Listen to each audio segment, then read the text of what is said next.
Need to hand your iPhone to a child or presenter, but don't want them wandering into other apps? Guided access is the perfect solution.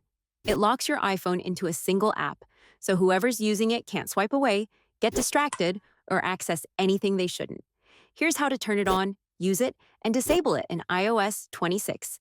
Open the Settings app, scroll down, and tap Accessibility. Then scroll all the way to the General section and tap Guided Access. To enable it, simply toggle the switch on next to Guided Access. Once turned on, your iPhone can now enter a single app mode whenever you need it. Below that, tap Passcode Settings to set a dedicated passcode or use Face ID to exit guided access sessions securely. You can also tap time limits if you want the session to end after a set period. And if you want quick access to this feature in the future, scroll down and customize the accessibility shortcut, which uses a triple click of the side key. Now let's start a guided access session. First, open the app you want to lock your iPhone into. Let's say Photos. Once the app is open, triple-click the side key. You'll see the guided access overlay appear on screen.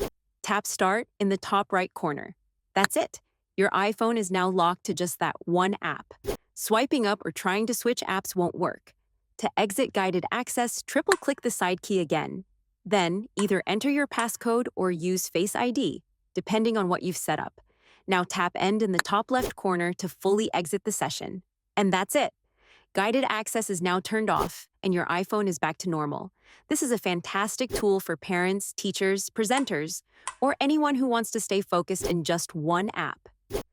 If this helped you lock things down, be sure to like the video and subscribe for more iPhone tips that make life easier. Thanks for watching.